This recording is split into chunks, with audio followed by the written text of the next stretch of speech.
জনিতাই জয় গৌর, জনিতাই গৌর, হরি বল হরি।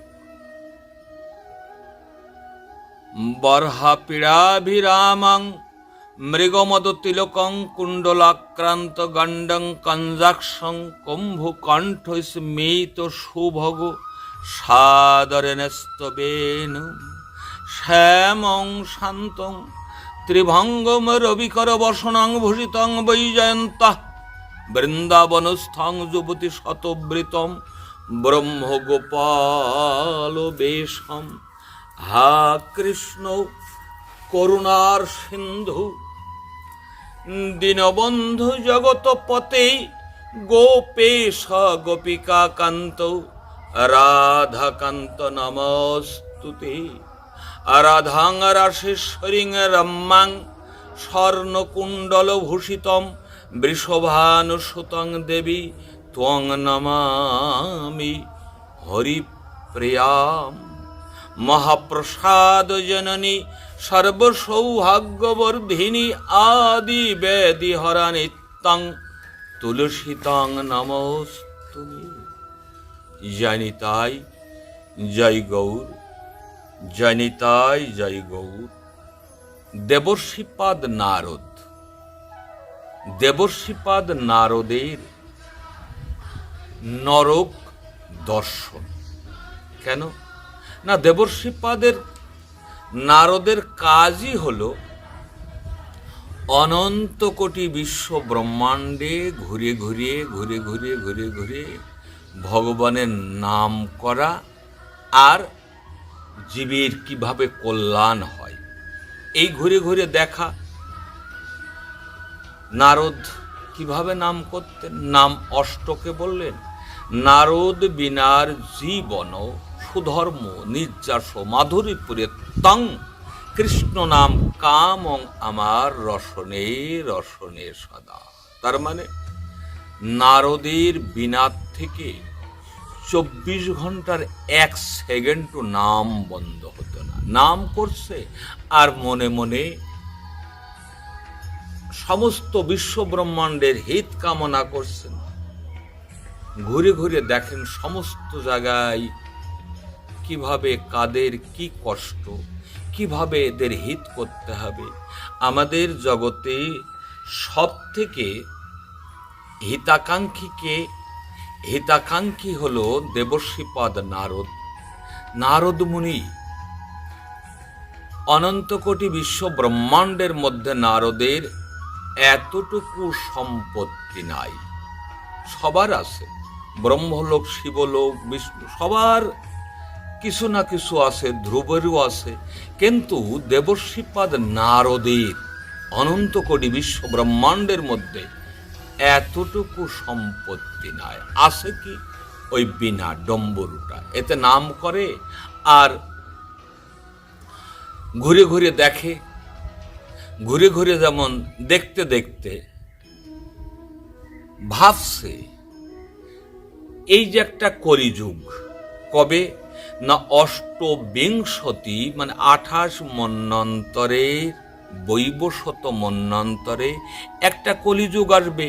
এই কলিযুগের অন্নগত প্রাণ, জনিগত মন, পাপাচ্ছন্ন কলি, এদের পরিত্রাণের উপায় কি হবে এই ভেবে সবার কাছে ব্রহ্মা সৃষ্টিকর্তা ব্রহ্মার কাছে, শিবের কাছে, বিষ্ণুর কাছে সমস্ত জায়গায় ঘুরে ঘুরে বেড়াচ্ছেন। এদের উপায় কি হবে? তো ঘুরতে ঘুরতে জগন্নাথ দেব বলেছিলেন, নারদ এখন তুমি এইভাবে না ঘুরে দেখো মর্তে, ব্রহ্মাণ্ডে দেখো, এখন মর্তে দেখো দ্বারকাতে শ্রীকৃষ্ণ প্রকট আছে, তুমি ওখানে যেয়ে জিজ্ঞাসা করো।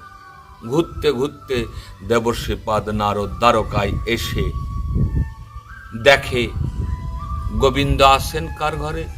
রুক্মিণীর ঘরে, রুক্মিণীর মহিষীর ঘরে আছেন।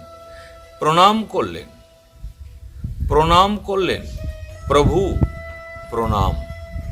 হ্যাঁ নারদ, কেমন আছো? ভালো মন্দ জিজ্ঞেস। তো প্রভু আমার একটা কথা, একটা জিজ্ঞাসা।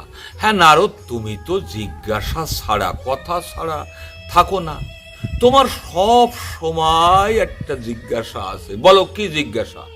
তো প্রভু, অষ্টবিংশতি 28 মন্বন্তরে যে বৈবশত মন্বন্তরে যে একটা কলিযুগ আসবে, এই কলিযুগে পাপাচ্ছন্ন ঘোর কলিযুগ জীবের অন্নগত প্রাণ, জনিগত মন, এদের পরিত্রাণের উপায় কি? তো মহাপ্রভুর পরিত্রাণের উপায়টা দেখালেন শ্রীকৃষ্ণ। তখন মহাপ্রভু গৌরের রূপ ধারণ করে বললেন, নারদ, প্রণমহ কলিযুগ সর্বযুগ সার, হরিনাম সংকীর্তন যাহাতে প্রসার। দেবর্ষি নারদ, দেখো, এই রূপ ধারণ করে আমি কলিযুগে অবতীর্ণ হয়ে একবার সমস্ত প্রকারের জীবের এই প্রেম বিতরণ করব। তাই তোমার কাজ হলো অনন্ত কোটি বিশ্ব ব্রহ্মাণ্ডে তুমি নিমন্ত্রণ দাও, যদি কারো গৌর প্রেম পাওয়ার স্বাদ থাকে সে যেন এই কলিযুগে সে জন্মগ্রহণ করে। তাই তো দেবতা যক্ষ রক্ষ মানুষের রূপ ধরে এসে এই প্রেম লাভ করেছিলেন। তাই দেবশ্রীপাদ নারদ এইভাবে ঘুরতে ঘুরতে ঘুরতে ঘুরতে একদিন দক্ষিণ দ্বারে জমালয়ে যাইয়া হাজির, যমরাজের কাছে যাইয়া হাজির। কি নারদ? হ্যাঁ, আমি সব জায়গায় ঘুরে ঘুরে দেখছি, তো দেখতে দেখতে তাহলে দক্ষিণ দ্বারটা, জমালয়টা একটা দেখে আসি। জমালয় দেখতে যেয়ে এখন না করা মতো তো নেই। নারদের কাজই হলো অনন্ত কোটি বিশ্ব ব্রহ্মাণ্ডে ঘুরে ঘুরে দেখা। দেখতে দেখতে জমালয়ে যখন গেছেন, কোন জায়গায় যে হাজির হয়েছেন না, জমালয়ে যেখানে যম যাতনা, অপরাধীদের সাজা, যে যেমন অপরাধ করবে তার তেমন সাজা। তো ওই সাজার কয়েদিদের ওখানে যেয়ে দেখে কি যাতনা, কি যন্ত্রণা ভোগ করছেন। নারদের স্বভাব হলো কৃষ্ণ নাম করা। তো ওই যাতনা দেখে কৃষ্ণ নাম করতে লাগলেন। কৃষ্ণ নাম করতে করতে,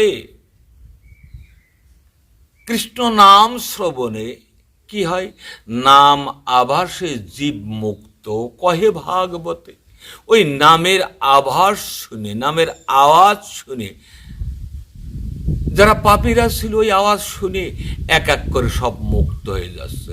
যমরাজ তাড়াতাড়ি এসে বলছে, নারদ চলে এসো, তুমি যদি এখানে থাকবে তাহলে আর কেউ সাজা পাবে না, সবই মুক্ত হয়ে চলে যাবে, সবই মুক্ত হয়ে চলে যাবে। নাম আভাসে জীব মুক্ত কহে ভাগবতে।